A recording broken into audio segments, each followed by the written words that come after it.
How many times will I kill her?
Please, baby, don't do this to me.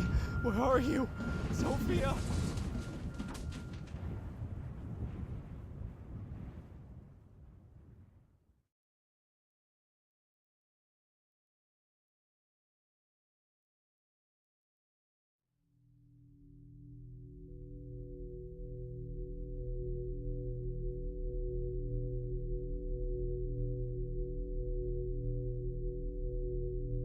How many times will I kill her? I've asked myself that question 1,000 times. It was always there, flying around my head like my own personal vulture, waiting for me to die and scavenge my corpse. It was the only thing I could think about when I ended up in that hospital bed.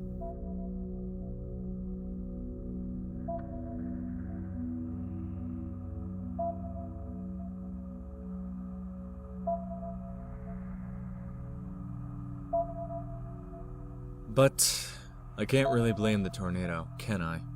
What can you expect from a force of nature? I was the one who chased it.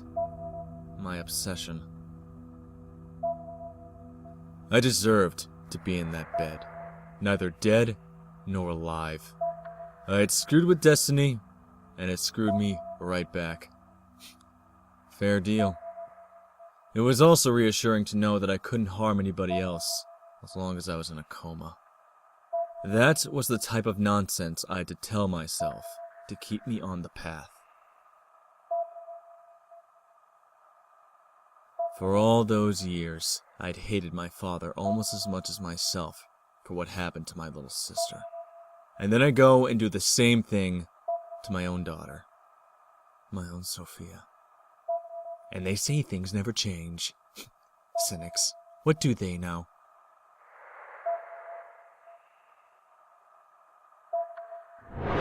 I'd put Sophia in danger, taking her with me on the job. Severe weather phenomena. It's more exciting than it sounds. Extreme weather. There's some radical 90s slang for you. My reckless father had done the same thing with Sophia and I. At least this time she didn't suffer. Well, had I known. But I didn't. Not yet. It wasn't really a choice for me to make. I will never know what lies beyond the red light. But I had this sneaking suspicion that I never could have known anyway, that any pretense of free choice was merely an illusion. I could only accept the path that was laid down before.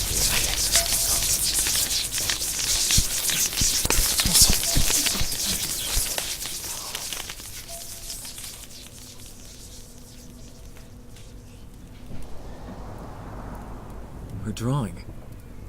The first of many. It had been too long since Sophia had been more than a whisper screaming in the back of my mind. But I could still recognize it.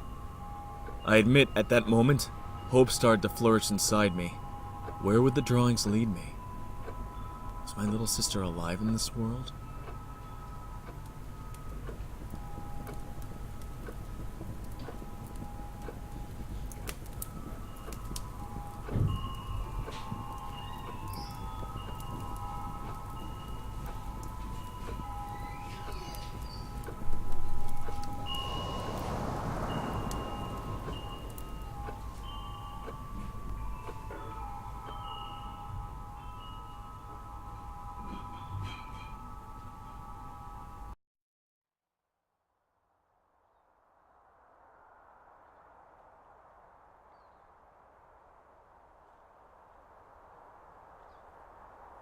Like my father before me, I had spent all my life studying weather phenomena. I thought I was different. I thought I was doing it to pay my debt to Sophia. I was wrong. But all that work couldn't have been for nothing. I was told my very first published study on the hazards of road fog was all sorts of helpful. I was rather proud of that one. And now, of course, to get to Sophia, I had to bend fog to my will. That'd be the first of many, too.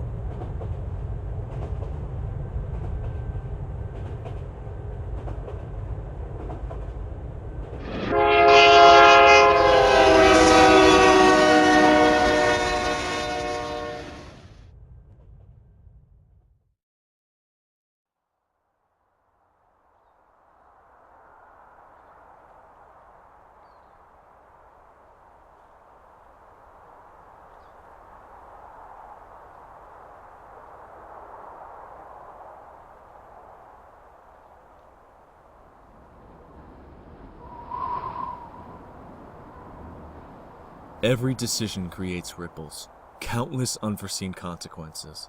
If we could see the inner workings of this infinity, we would mimic the deer that stands still to elude its predator. We wouldn't dare make a move. I couldn't see it, so I followed the path, and that kept me alive. But it did much more than that.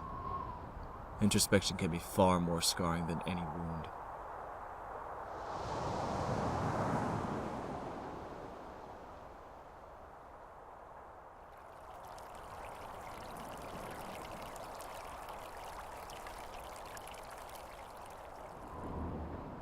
First, I saw myself reflected in the shallow sea, and I wept. Then fear found me deep in the bottomless belly of this world. Time unraveled in the forest. It was much later, in the world of ice, that I fought against the demons that had been passed down to me, father to son. And finally, in the heavens and at the sacred tree, the truth of my Maker. For all that, solitude and sorrow were my true, faithful companions in the path of Thalamus. They consumed the beauty of this realm, making it gray and hopeless. The only thing that mattered was moving forward. Only the path remained. How would I find her otherwise?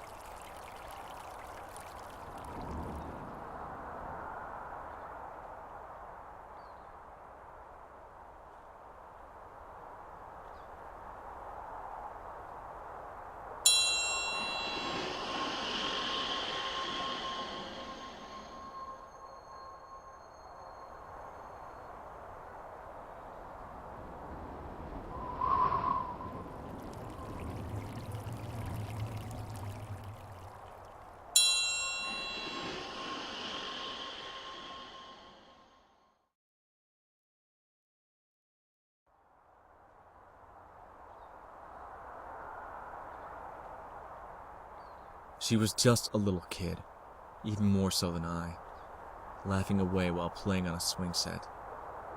I saw it coming before she did, and I ran and ran and ran and didn't look back until I was safe, all the way up in the tree. It was all over in a split second. No dramatic exit. And suddenly...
Who's to blame for her death?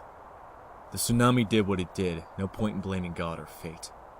So I looked in the mirror as I had many times before, and reflected back on it. I saw guilt. My father shared some of the burden, but It was mine. My guilt. My fault.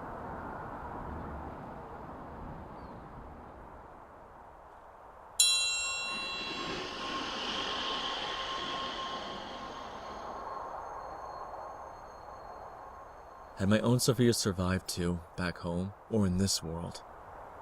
One had drowned, and the other, what are the odds of surviving the eye of the storm? There are few accounts. 1928, Greensburg, Kansas. A farmer saw the inside of a tornado. It was still as death, he said. Then it hissed.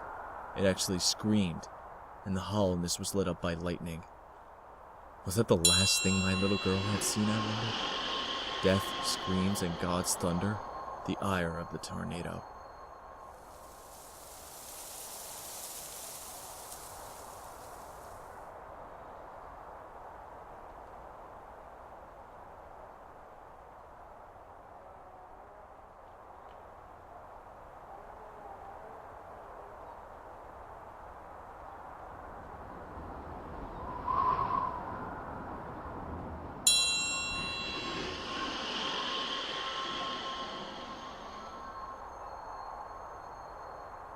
I couldn't know. Not yet. Trapped in that world, the only thing I knew was my sister had survived in there. Somehow. I just had to let myself be led by her drawings and her light. The Thalamus was waiting for me, although I wouldn't see it and with it any sense of hope until I had emerged from the darkness of the cave. But let's not get ahead of ourselves.